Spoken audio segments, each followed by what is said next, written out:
할렐루야. 지금부터 금요 예배를 시작하겠습니다. 오늘 이 예배의 말씀 증거하도록 하겠습니다. 기도하겠습니다. 하나님 아버지 감사합니다. 오늘도 우리를 사랑해 주셔서 이렇게 금요 예배 드리게 하시니 감사합니다. 말씀을 듣고 말씀 속에서 하나님의 뜻을 깨달아 알 수 있도록 지혜를 허락하여 주시옵소서. 그래서 말씀 안에서 기뻐하며 소망 가운데 살아가는 우리들 되게 해 주옵소서. 예수님의 이름으로 기도드립니다. 아멘. 하나님 말씀은 에베소서 2장 1절부터 7절까지 보겠습니다.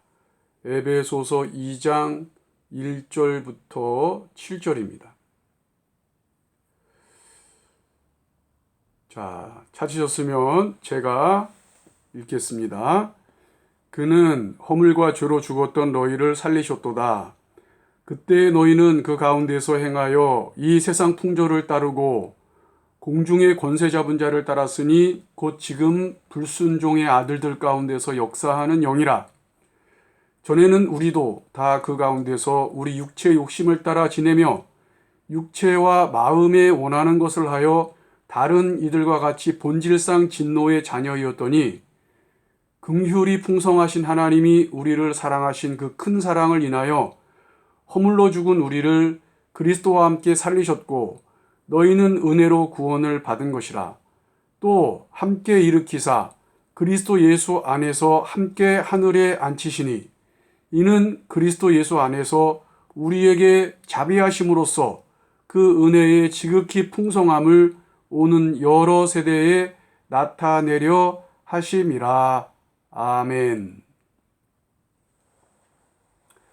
말씀의 제목은 살리시는 하나님입니다. 살리시는 하나님. 하나님은 우리를 살리시는 분이다. 자, 죽었다가 다시 살아난다. 사람이 죽었다 다시 살아난다. 그것은 정말 신비스러운 일이죠. 만약에 정말 사랑했던 사람이, 정말로 아꼈던 사람이 죽어서 슬픔에 잠겨 있을 때 그가 살아서 돌아온다면 얼마나 기쁘겠습니까? 정말 그 놀라움과 기쁨은 말로 다 표현할 수 없을 겁니다. 옛날 우리 선조들은 사람이 운명하면 즉시 지붕 위에 올라가서 고인의 속적삼을 흔들며 아무개 복, 아무개 복, 아무개 복 이렇게 이름 뒤에 복자를 붙여서 3번 큰 소리로 외쳤다고 합니다. 여기서 이 이름 뒤에 붙이는 복이라고 하는 말은 돌아올 복자입니다. 그러니까 돌아오라는 것이죠. 죽은 자에게 돌아오라는 것입니다. 그 마음은 우리가 헤아릴 수 있지만 우리가 잘 알다시피 그 죽은 자는 아무리 이름을 불러 외친다고 해도 돌아올 수가 없죠. 자, 근데 오늘 본문에 보면 죽었던 너희를 살리셨도다. 이런 말씀이 있습니다. 죽었던 너희를 살리셨도다. 1절에 보면 그는 허물과 죄로 죽었던 너희를 살리셨도다. 이렇게 말씀하고 있습니다. 죽었던 너희를 살리셨다. 어거스틴은 여기서 이 허물과 죄에서 허물이라는 것은 뭘 의미하느냐? 고의성이 없는 죄. 그리고 허물과 죄의 이 죄는 고의성이 있는 죄. 이렇게 해석을 했어요. 또 제롬이라고 하는 신학자는 허물은 생각에서 죄를 계획하는 것이고 죄는 실제로 행한 것을 의미한다. 그렇게 해석을 했습니다.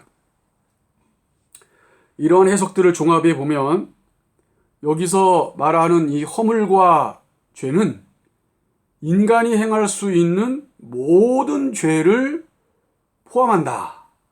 그렇게 말할 수가 있죠. 그러니까 생각 속의 죄, 마음 속의 죄, 계획한 죄도 죄고 실제로 행동으로 옮긴 것도 죄고 모든 죄를 포함하는 말이 바로 이 허물과 죄다. 이렇게 말할 수 있습니다. 그리고 모든 사람은 이 죄 때문에 죽었다는 거죠. 죄 때문에 죽었다. 나중에 이 죄 때문에 심판받아 죽을지도 모른다. 그런 말이 아니라 이미 그 허물과 죄 때문에 죽었다는 거예요. 여기서 죽었다는 말이 육체적 죽음과 구별되는 영적인 죽음, 이것을 말하고 있다는 것을 우리는 알아야 합니다. 영적인 죽음, 이 영적인 죽음이 뭡니까? 영적인 죽음이란 인간이 죄로 말미암아 하나님과 단절되어서 영적으로 소외되어 있는 그런 비참한 상태를 의미합니다. 하나님과 끊어진 상태, 그것이 영적인 죽음이에요. 육신은 살아있는데, 육신은 죽지 않고 살아있는데 영적으로는 죽어있는 그런 상태를 말하는 것이죠. 이 영적인 죽음의 상태에 대해서 좀 더 자세히 말씀은 설명하고 있습니다. 2절에 보면 그 가운데서 행하여 이 세상 풍조를 따르고 이렇게 말씀하죠. 그 가운데서 행했다. 그 가운데서라고 하는 말은 바로 허물과 죄 가운데서 행하여, 그러니까 영적인 죽음의 상태는 허물과 죄 가운데서 행하는 그런 상태예요. 그리고 이 세상 풍조를 따르고 그렇게 말씀하죠. 여기서 말하는 이 세상은 일반적인 세상을 말하는 게 아니라 하나님께 대적하는 죄악된 불신앙의 무리들의 모든 것을 말합니다. 그들의 생각, 그들의 행동, 모든 것, 하나님께 대적하는 그러한 자들의 모든 것, 이게 바로 여기서 말하는 세상이에요. 그런 세상 풍조를 따른다는 것이죠. 누가요? 영적인 죽음의 상태, 영적으로 죽어있는 자들, 그렇다는 거예요. 그리고 공중의 권세 잡은 자를 따랐으니 이렇게 말씀합니다. 공중의 권세 잡은 자를 따랐다. 이 공중의 권세 잡은 자가 누굽니까? 이 말은 유대적 사고에서 나온 표현이에요. 유대인들은요, 우주를 3층으로 구분했어요. 1층, 2층, 3층. 1층은 땅이죠. 땅은 사람들의 거주지고 2층은 공중인데 마귀의 거주지. 그리고 맨 위에 3층은 천국인데 거기는 하나님이 계신다. 이렇게 믿었습니다. 그러니까 공중의 권세 잡은 자를 따랐다 라고 하는 말은 유대인들의 사고에서 2층에 머물고 있는 마귀, 사탄을 따랐다. 그러한 뜻이죠. 그리고 이 마귀에 대한 설명이 계속됩니다. 곧 지금 불순종의 아들들 가운데 역사하는 영이라. 불순종의 아들들이라고 하는 말은 하나님께 불순종하는 사람들을 통틀어 말하는 거예요. 마귀는 바로 그런 사람들 가운데 역사하며 그들을 통해 하나님께 대한 반역을 일삼고 있습니다. 마귀는 역사하는 영입니다. 불순종의 아들들 가운데 역사하는 영입니다. 그때나 지금이나 역사하는 영이에요. 역사한다고 하는 말은 일하고 있다는 말이죠. 활동하고 있다는 것입니다. 그러므로 우리는 이 사실을 항상 염두에 두고 이 마귀의 계략에 넘어가지 않도록 항상 깨어 있어야 합니다. 이 세상에서 일어나는 악한 일의 배후에는 마귀가 있습니다. 성령께서 순종하는 영혼들 가운데에 선한 일을 위해 역사하시듯 이 악한 마귀는 악인들 가운데서 악한 일로 역사하고 있습니다. 바울도 주님을 만나기 전에는 불순종의 아들로 살았음을 고백하고 있습니다. 3절에 보면 전에는 우리도 다 그 가운데서 우리 육체의 욕심을 따라 지내며 이렇게 고백하죠. 육체의 욕심을 따라 지냈다. 그러니까 악인들의 삶, 악인들의 삶의 전형적인 형태가 뭐냐? 육체의 욕심을 따라 지낸다는 것입니다. 반대로 의인의 삶은 성령의 욕심을 따라 사는 것이죠. 성령이 원하는 것을 행하며 사는 거예요. 자, 그리고 이렇게 무엇을 따라 사느냐? 육체의 욕심을 따라 사느냐? 성령의 욕심을 따라 사느냐? 이것이 곧 생사의 문제와 직결됩니다.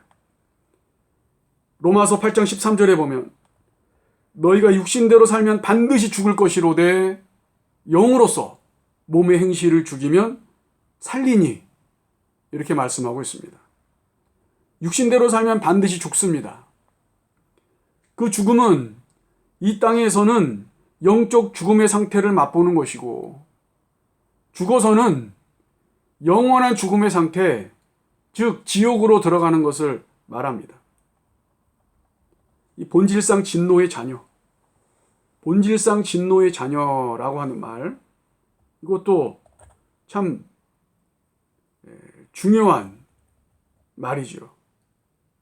이 본질이라고 하는 말은 자연, 천성, 성질을 말합니다. 따라서 모든 인류는 그 누구를 막론하고 천성적으로 갖고 태어나는 이 원죄와 또 마귀를 따라 사는 자범죄, 이 원죄와 자범죄로 인해서 하나님의 무서운 진노 아래 있다는 것입니다. 본질적으로, 천성적으로 날 때부터 이 진노 아래 있다는 거예요. 필연적으로 모든 인간은 하나님의 진노를 받을 수밖에 없는 그런 저주받고 불쌍한 존재였다는 것입니다. 자, 그러면 우리 인간에게, 사람에게 소망이 없습니까? 그렇지 않습니다. 오늘 말씀에 복음이 들어있어요. 뭐냐? 그는 허물과 죄로 죽었던 너희를 살리셨도다. 그는 허물과 죄로 죽었던 너희를 살리셨도다. 여기서 그는, 이 말이 중요하죠. 그는 누구를 의미합니까? 하나님이죠. 하나님께서 허물과 죄로 죽었던 우리를 살려주셨습니다. 하나님 외에 우리를 살리실 수 있는 존재는 없습니다. 세상의 그 어떤 방법으로도 우리가 갖고 있는 허물과 죄의 문제를 해결할 수 없어요. 오직 하나님만이 가능한 것입니다. 그분이 우리를 살려주셨음을 믿으시기를 바랍니다. 그러면 허물과 죄로 죽었던 우리를 하나님께서 살려주신 동기는 무엇입니까? 그것은 바로 하나님의 사랑 때문입니다. 4절에 보면 긍휼이 풍성하신 하나님이 우리를 사랑하신 그 큰 사랑을 인하여, 하나님의 사랑이 우리를 구원해야만 하는 동기입니다. 하나님은 사랑이시기 때문에 모든 사람이 죄의 짐을 지고 지옥불에 떨어지는 것을 보고만 계실 수 없었어요. 그래서 하나님은 우리에게 무조건적인 사랑을 베푸시기로 작정하신 것입니다. 그 사랑의 내용은 바로 예수 그리스도를 우리를 위해 내어주신 것입니다. 하나님은 예수 그리스도를 통하여 세 가지 일을 이루셨습니다. 5절과 6절에 보면 중요한 세 단어가 나옵니다. 첫째는 살리셨고 라는 단어예요. 5절에 보면 허물로 죽은 우리를 그리스도와 함께 살리셨고, 살리셨다. 허물로 인해 영적으로 죽어있던 우리를 그리스도와 함께 살리셨다는 것이죠. 살리셨다는 말은 부활을 의미합니다. 그리고 이 부활은 이 땅에 사는 동안에는 영적인 부활이요, 주님 재림하는 그날에는 신령한 몸으로 부활하는 것입니다. 그런데 여기서 우리가 강조해야 할 말씀은 그리스도와 함께라는 말씀입니다. 이 모든 부활의 사건은 오직 그리스도와 함께 할 때만 가능하다는 것이죠. 그것이 하나님께서 우리를 살리시는 방법입니다. 예수 없는 그런 방법은 없어요. 예수 그리스도로 말미암아 예수 그리스도 안에서 예수 그리스도를 믿음으로 우리는 살리심을 받습니다. 다른 방법은 없어요.